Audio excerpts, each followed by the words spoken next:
মাদ্রাসা সহ দেশের public private সকল বিশ্ববিদ্যালয়ের মধ্যে এলজিবিটিকিউ সমকামিতা ট্রান্সজেন্ডার ইত্যাদি বিকৃতপনাকে বৈধ করার জন্য শিক্ষার্থীদেরকে বিপদগামী করার জন্য এটা নিশ্চিত করে আমরা বলতে পারি। কারণ হচ্ছে আমরা যদি জাতিসংঘের মানবাধিকার কার্যালয়ের ওয়েবসাইট দেখি, ওয়েবসাইটের মধ্যে স্পষ্ট লেখা আছে, অনেকগুলো আর্টিকেল আছে এলজিবিটিকিউকে বৈধতা দেওয়ার জন্য এবং স্বীকৃতি দেওয়ার জন্য।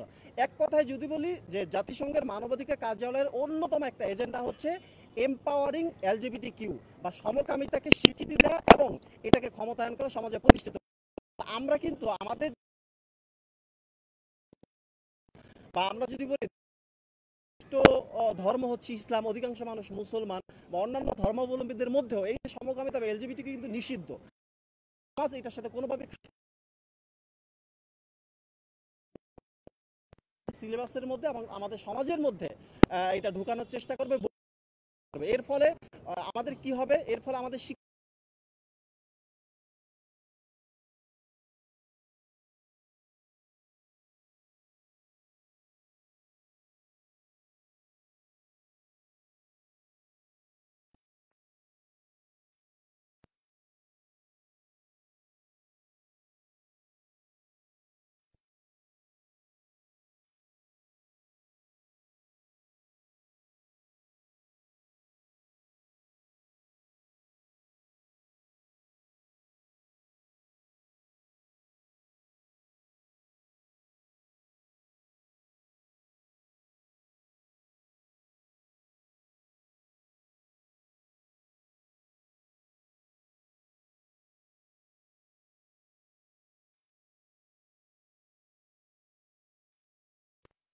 একজন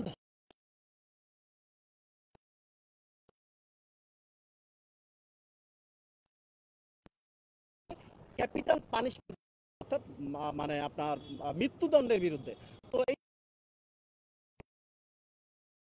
এই যে জুলাই গেছে প্রমাণ সাপেক্ষে যারা আসলে তাদের প্রত্যেকের মৃত্যুদণ্ড দেখে, কিন্তু আমরা যদি দেখি যে জাতিসংঘের মানবাধিকার মৃত্যুদণ্ডের বিরুদ্ধে, সো এইটাও গোলমাল তৈরি হবে। শিক্ষার্থীরা যখন সমকামিতার মধ্যে চলে যাবে, মানে আমরা এক কথায় যদি বলি বিশ্ববিদ্যালয়গুলো আগে স্কুলের মধ্যে শরীফ শরীফা গল্প ঢুকানো হয়েছিল, এখন বিশ্ববিদ্যালয়গুলোতে মানে কোটা তৈরি হবে সমকামিতার জন্য, এলজিবিটি কিউ যারা রাইটস আছে তাদের জন্য কোটা তৈরি হবে।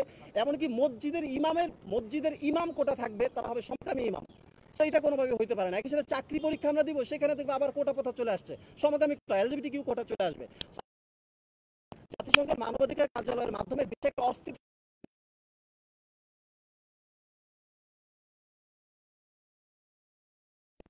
অবস্থা, গৃহযুদ্ধ যেসব দেশে চলছে বা গৃহযুদ্ধের মতো অবস্থা, সেই সব দেশেই মূলত জাতিসংঘের মানবাধিকার কার্যালয় স্থাপিত হয়, অনুমোদন দেওয়া হয়।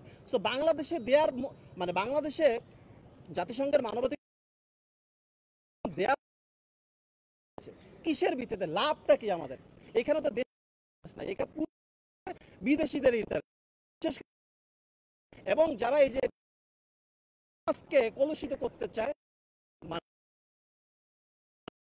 মতো এইগুলো সমাজে প্রতিষ্ঠিত করতে চায়, তাদের এজেন্ডা বাস্তবায়ন করবে। সো আমরা এটা কোনোভাবে মেনে নাও। আমরা সরকারকে এক কথায় বলতে চাই যে 24 ঘন্টার মধ্যে সরকার যদি আমাদেরকে আশ্বাস না দেয় এবং এটা বাতিল না করে অনুমোদন, জাতিসংঘের মানবাধিকার কার্যালয়ের অনুমোদন, তাহলে আমরা কঠোর থেকে কঠোর কর্মসূচি দিতে বাধ্য যাবে। লাগাতার শিক্ষার্থীর স্বার্থে, দেশের শিক্ষার্থীদের সাথে, দেশের সার্বভৌমত্বের স্বার্থে, দেশের অন্যান্য সকল শিক্ষা প্রতিষ্ঠানের শিক্ষার্থী, ছাত্র এবং শিক্ষকদের নিয়ে আমরা এই আন্দোলনে নামবো। লাগাতার কর্মসূচি আমরা দিব ইনশাল্লাহ। এটি আমাদের আজকের মূল বক্তব্য ছিল। সবাইকে ধন্যবাদ। সাংবাদিক ভাইদের যদি কোনো কোশ্চেন থাকে করতে পারেন। আপনি বলছেন যে লাগাতার কর্মসূচি দিবেন, এটা কি কর্মসূচি আপনারা? এইটা আমরা 24 ঘন্টা দেখব। 24 ঘন্টা পর আপনারা মানে আমাদের যে পেজ আছে, একটা বিক্ষুব্ধ শিক্ষার্থীবৃন্দ ঢাবি একটা পেজ আছে, পেজের মাধ্যমে আপনারা জেনে যাবেন আমরা কি কি কর্মসূচি দেব।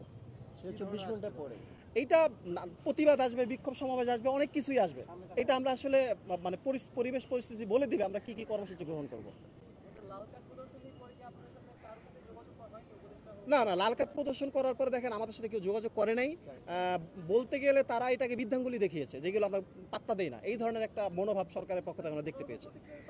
না না, কোনো ধরনের প্রতিক্রিয়া আমরা পাইনি। কিন্তু আমাদের লাল কার্ড সমাবেশ সারা দেশে ছড়াই পড়ছে। জি ওনারা স্মারকলিপি দিয়েছেন কি না, আমরা স্মারকলিপি দিইনি।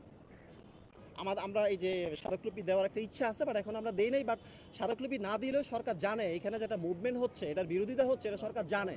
সো এখানে মনে হয় না স্মারকলিপি দেওয়ার দরকার আছে। সো